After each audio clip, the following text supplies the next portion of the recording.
All right, we're making this video incredibly quickly. If you own a Seeker phone, you might want to be careful. Quick shout out to apps_chess_king for this warning. I will have a link to their X account, Twitter account, whatever this website is called, in the description below. But basically, there is a bunch of Seeker wallets right now being drained. We don't know why. From my understanding, there isn't necessarily a cause yet that has been proven. But there is a small fix you can do to detach your wallet address from all the dApps and stuff using the Famous Fox Revoker tool. I'll show you how to do that really quickly on screen with the computer. I'll also show screenshots from my Seeker since it will not let me screenshot. So first we'll do it from the computer. Let's say we go to the famousfoxes.com website. If you come right over here to the top right, it will say utility. We will tap on utility. And then if we come over here to where it says Revoker, all you tap is Revoke.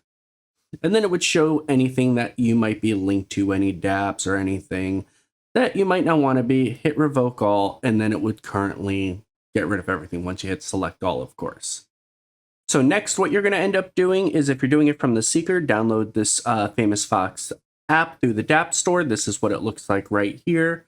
Finally, you will click on it, bringing you to the main screen. It will look like this. In the top right-hand corner, you'll see that little hamburger icon, the 3 white lines. You will tap on that. Once you do, it will bring you to this screen right here where it will show utility, Fox Dens, Foxy Merch, Connect. You will tap on utility. Once you do that, you will go farther down until you see the Revoker tool. And then once you do that, you tap on Revoker and it will bring you to this screen right here. Once you connect your wallet on there, it would give you the option to select all and disconnect from all those dApps, apps, whatever you want to call them. All right, guys, that's going to do it for this video. Hopefully you found it helpful. If you know someone who has a Seeker phone, give them a quick warning about this and tell them if they have gone to any sketchy sites or anything like that where they were asked to connect their wallet to, maybe show them this Revoker tool so their crypto stays nice and safe. With that being said, hopefully you liked this video. If you did, like, subscribe, but leave a comment. Take care, spike your hair, and I do hope you all have a blessed day. Peace.